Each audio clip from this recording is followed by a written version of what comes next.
गौरव चाचा जी, सवाल आपसे। पिछली बार अगर बात की जाए तो बसपा की कई सीटों पर जीत थी, चाहे जौनपुर की बात की जाए, इसी तरह से अंबेडकर नगर में भी बीएसपी के कैंडिडेट जीते थे गठबंधन में। लेकिन विधानसभा में कई सारी सीटों पर आपने बसपा को रिप्लेस किया था।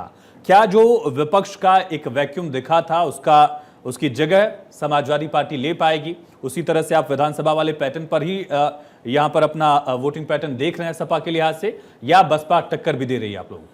जी बिल्कुल, जब से हमने रिजल्ट ओरिएंटेड इंटरनल स्ट्रेटजीज अपनी बनाई हैं उसमें हमने पीडीए को बीच में इन्वॉल्व किया, पिछले दलित अल्पसंख्यक मुस्लिम भाई, ये सब मिल के इस बार भारतीय जनता पार्टी का सफाया करने वाले हैं। ये सब मिल के इंडिया गठबंधन के लोगों का साथ दे रहे हैं, कंधे से कंधा मिला के बम्पर वोटिंग इंडिया गठबंधन के हक में हो रही है। जिस तरीके की आप देख रहे हैं राजनीति आजकल चल रही है, जब जब कोई व्यक्ति डरता है या कोई राजनेता हारने वाला होता है तब तब उसकी भाषा शैली चेंज हो जाती है। आज यही डर प्रधानमंत्री जी की भाषा में देख लीजिए, कैसी निम्न स्तर की भाषा, वही हिंदू मुसलमान शमशान कब्रिस्तान इंडिया पाकिस्तान पे आ गए। अरे एक दौर होता था जब 14 और 19 में ये जनता को गुमराह करके छल कपट और झूठ की राजनीति करके जीत लिया करते थे, लेकिन इस बार जनता इनके गुमराह होने वाली नहीं है, इनके बहकावे में आने वाली नहीं है।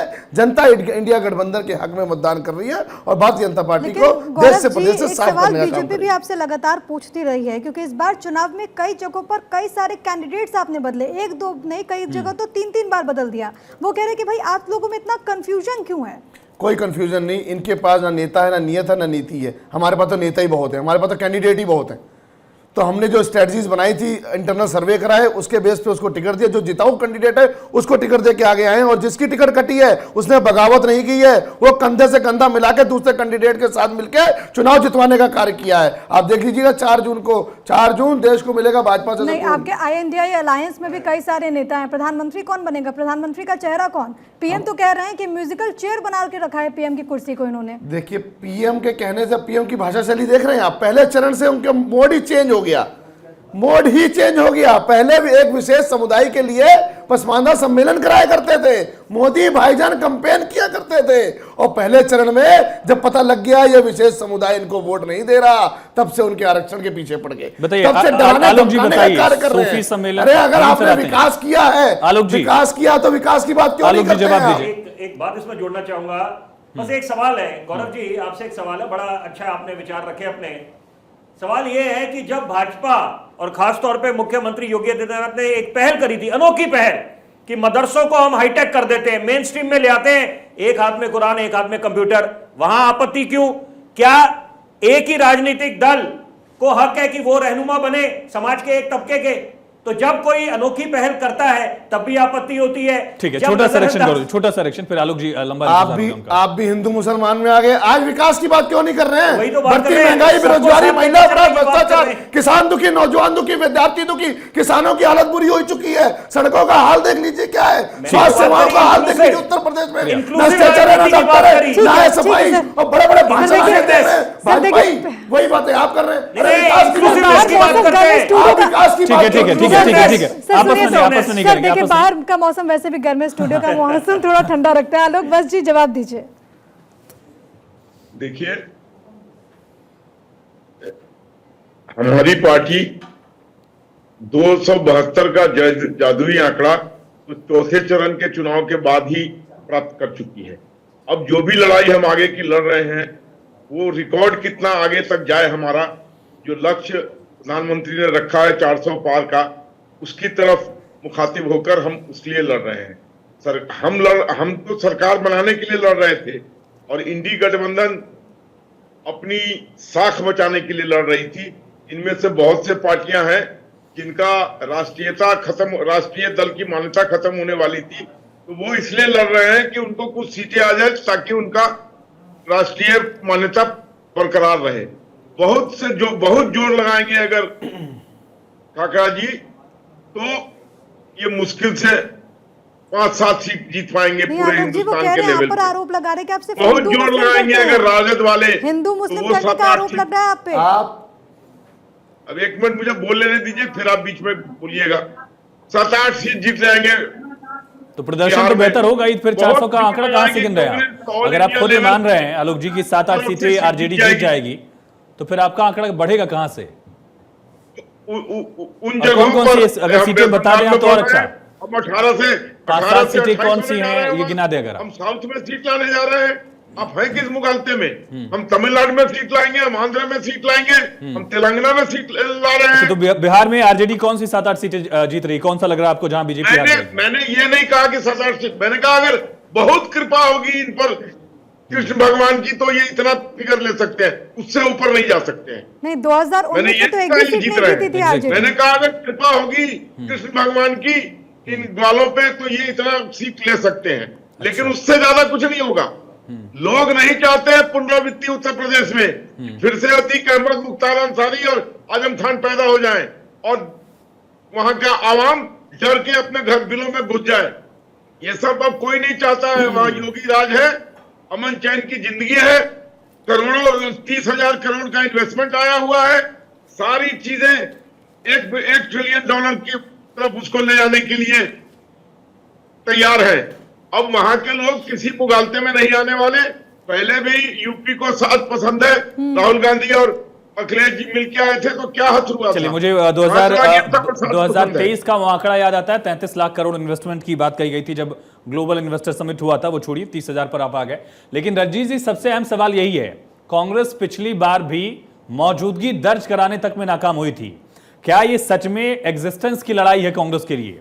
क्योंकि इतनी सारी कुर्बानियां, इतने सारे समझौते आपने किए हैं, दिल्ली से लेकर आपने हरियाणा में आम आदमी पार्टी को सीट दे दी, अहमद पटेल तक की सीट आपने आम आदमी पार्टी के लिए छोड़ दी, तो ये लड़ाई सत्ता से ज्यादा क्या अपना अस्तित्व बचाने तक की हो गई है कांग्रेस पार्टी के लिए? देखिए, आज के चुनाव में जब पिछली बार के आंकड़ों को देखेंगे तो सही में हमारे लिए बहुत अच्छे आंकड़े नहीं रहे, लेकिन आज के चुनाव में हरियाणा से आपको खबर मिल रही होगी, हरियाणा में 80% सीटें कम से कम हम लोग जीत रहे हैं। दिल्ली में 7 की 7 सीटें ये गठबंधन जीत रही है। और इसी तरह आप देखेंगे, अभी तो आलोक जी 7, 8, 9 सीट पर आरजेडी को ले गए हैं, लेकिन वहां अगर पूरे इंडिया गठबंधन को देखें तो कम से कम आधी आधी सीटें तो वहां होनी तय है, जबकि हम लोग 30 पर बहुत मजबूती से चुनाव लड़ रहे हैं। पिछली बार भी आप लोग जीत ही रहे थे रंजीत जी। नहीं डिबेट में तो पिछली बार भी जीत गए थे। देखिए, एक बात समझ लीजिए कि जब चुनाव प्रारंभ हुआ था तो माननीय प्रधानमंत्री जी को आपने सुना होगा, वो विकास की बात कर रहे थे, चंद्रयान तक की बात कर हर रहे पार्टी थे। के लिए फेज दर फेज मुद्दे बदले हैं रंजीत जी, हर पार्टी का। मैं कहिए कांग्रेस का भी बता दूं कैसे मुद्दा बदला है। ऐसा है कि आप अपना प्रश्न पूछ लें, फिर मुझे कम से कम अच्छा, 1-2 मिनट का समय दें। बोलिए बोलिए बोलिए। जी, मैं ये कह रहा हूं कि माननीय प्रधानमंत्री जी जब प्रथम चरण के पहले चुनाव प्रचार प्रारंभ कर रहे थे तो आपको याद होगा कि वो विकास की बात कर रहे थे, चंद्रयान तक की बात कर रहे थे। लेकिन जैसे ही पहले 2 चरणों में उनको पता चला कि उनकी जमीन खिसक चुकी है, उसके बाद फिर से वो पुराने हिंदू मुसलमान, पाकिस्तान, अफगानिस्तान घुमाने लगे लोगों को। ये बताता है जी, इसी पर आपके पास ही लौटेंगे, सीधे चंदौली लिए चलते हैं महेंद्र पांडे के लिए। एक बार फिर से चर्चा में वापस लौटते हुए और सीएम योगी के संबोधन पर ही गौरव चाचरा, आपका रिएक्शन, क्योंकि वो कह रहे हैं कि जब भी 400 पार की बात होती है तो सपा वाले चारों खाने चित हो जाते हैं। देखिए 400 पार हमें तो बाद में समझ आई। 400 पार का मतलब ये 400 के पार वाली जितनी सीटें हैं ना, ये वो लोग वही जीत रहे हैं। 400 से पहले वाली तो हम लोग जीत रहे हैं। 400 के पार बची 143, 140 करोड़ जनता 140 सीटें के लिए भी तरसा देगी बीजेपी को, क्योंकि जनता इस बार त्रस्त हो चुकी, बढ़ती महंगाई, बेरोजगारी, महिला अपराध, भ्रष्टाचार। लेकिन अपीजमेंट के मुद्दे पर हमलावर है। आप लोग राम मंदिर के दर्शन करने नहीं गए, गोली चलवाने का मुद्दा, आतंकियों के खिलाफ केस वापस लेने की जो कोशिश जिस पर हाईकोर्ट ने फटकार लगाई थी, ये ऐसे मुद्दे हैं जिस पर आपने सुना किस तरह से जनता रिएक्ट करेगी। पहला मुख्यमंत्री होगा जिसने अपने मुकदमे वापस ले लिए। आतंकियों के खिलाफ पहला मुख्यमंत्री होगा जिसने अपने मुकदमे वापस ले लिए। सवाल का जवाब इनके उप मुख्यमंत्री के मुकदमे वापस ले लिए गए सरकार में आते क्या ही। आप लोगों अरे ने यहाँ पे आतंकियों आके के खिलाफ मुद्दों की बात विपिन कर रहे सर, हैं, विपिन विकास सर, की बात क्यों नहीं कर विपिन रहे? सर, योगी जी बताएं कितने विपिन सर, पावर प्लांट लगाए, योगी जी क्या बताएं ये कितने फैक्ट सड़कें नहीं है? बनवा दी हाईकोर्ट ने हैं? फटकारा कितने था। गड्ढे मुक्त हो गया उत्तर प्रदेश? विपिन सर, हाँ जी, क्या ये फैक्ट नहीं है हाईकोर्ट ने फटकार लगाई थी केसेस वापस लेने की कवायद में सपा सरकार को? देखिए हाँ, निश्चित बात है, इसमें कोई दो राय नहीं है यहाँ पर। और ये सबसे बड़ी बात है कि यहाँ पर मंथन करने की आवश्यकता सबको है। स्क्रीन पर दिखाइए। हाँ, मंथन करने की आवश्यकता सबको है कि यहाँ पर आप राजनीति करें, लेकिन एक अच्छे स्तर की राजनीति करें कि ताकि जनता जो आपको रोल मॉडल समझती है, आदर्श समझती है, आपसे प्रेरणा लेना चाहती है, वो हताश महसूस ना करे। या आप लोग किस तरह बेतुकी बातें करते हैं। आरोप दूसरे पे लगाना बड़ा आसान है, दूसरे को सांप्रदायिक बोलना बड़ा आसान है, सबको गिरबान में झांकने की आवश्यकता है। भाजपा को भी, सपा को भी, कांग्रेस को भी। लेकिन और जरूरी बात, क्योंकि आपने पहले एक सवाल पूछा था, दिल्ली मॉडल की बात करी थी, क्योंकि देखिए एक बड़े विश्वास से, जिम्मेदारी से मैं एक बात बोलूंगा, दो फैक्टर्स की अपनी अहमियत है और वो बरकरार रहेगी। भले ही हम 21वीं सदी में, जब 22वीं सदी में भी प्रवेश करेंगे तब भी ये दो फैक्टर्स, विकास और धर्म आस्था, ये अपनी जगह। और यहां पर अगर आप देश विदेश भी जाएं, जो एनआरआईज हैं हमारे, वहां पर आप देखें कितने हर्षोल्लास से जो पर्व है, जो त्योहार है, वो कैसे मनाते हैं। तो इसका मतलब है अपने, उन्होंने जो विकास उनका हुआ है वो अपनी जगह, साथ में धर्म आस्था को जो महत्व देते हैं, अलायंस में आना, बड़ी जरूरी कांग्रेस बात और है आम कि आदमी एक पार्टी के साथ में तरफ, आना। क्योंकि दिल्ली मॉडल की बात कर रहे हैं, दिल्ली मॉडल के पहले गुजरात मॉडल था, तो यहां पर कोई ना कोई आधार बनता है। आप जनता के जनादेश को नकार नहीं सकते। अगर आम आदमी पार्टी को भी प्रचंड बहुमत मिला है, उसको स्वीकार करना पड़ेगा कि कोई ना कोई अच्छे काम करे थे। मोहल्ला क्लिनिक की बात करें, शिक्षा मॉडल, शिक्षा के संदर्भ में क्रांति लेके आए थे। लेकिन यह बात है कि अभी कोई पेरिस सिंगापुर नहीं बना है। अभी हिंदुस्तान के लिए भी बड़ी बेशुमार चुनौतियां हैं। बोलना बड़ा आसान है कि $5 ट्रिलियन इकोनॉमी, कि हम लोग अभी वर्तमान के दौर पे हम एक चीज इसी से जोड़ रही हूँ मैं, एक चीज इसी से मैं जोड़ रही हूँ। आपने दिल्ली की बात की, साथ आना आम आदमी पार्टी और कांग्रेस का, वोट ट्रांसफर के लिहाज से मैं बोल रही हूँ, कितनी बड़ी चुनौती। देखिए अभी मैं अपना वोट डाल के आया हूँ, दिल्ली का रहने वाला हूँ, तो यहाँ पर मैं देख रहा था एक बड़ी कंफ्यूजिंग बात। हम लोग अमूमन बात करते हैं साइलेंट वोटर की, स्विंग वोटर की, फर्स्ट टाइम वोटर की। तो यहाँ पर वोटर एक और चीज में कंफ्यूज हो जाएगा, वो सोचेगा कि मैं अगर, क्योंकि पहली बात तो कंफ्यूज ये होगा कि ये बात सब पे लागू होती है, भाजपा पे भी है, आम आदमी पार्टी कांग्रेस पे भी, वो चुनाव चिन्ह को लेकर कि यहाँ पर ये, क्योंकि डे वन से बोला जा रहा था, जब ये गठबंधन हुआ था। रंजीत जी, ये वोट ट्रांसफर कितना होगा, उम्मीद क्यों? क्योंकि 17 में हमने देखा 2 लड़कों की जोड़ी टूटी थी, 19 में हमने देखा यूपी में गठबंधन उसके बाद टूट गया। ये गठबंधन कितने दिन तक चलेगा? बहुत संक्षेप में जवाब, एक आखिरी रिएक्शन, इसके बाद आलोक जी का लेंगे। देखिए, दिल्ली में गठबंधन पूरी मजबूती से काम कर रहा है और सभी जगहों से जो रिपोर्ट आ रही है उसमें वोट ट्रांसफर हो रहे हैं और बहुत अच्छा कोऑर्डिनेशन भी आ रहा है। तो इसलिए उस तरह की दिक्कत यहाँ नहीं आ रही है और मुझे लगता है दिल्ली की 7 की 7 सीट इस बार जनता कांग्रेस और आम आदमी पार्टी को देने जा रही है। साझा रैली एक भी नहीं की अरविंद केजरीवाल और राहुल गांधी ने।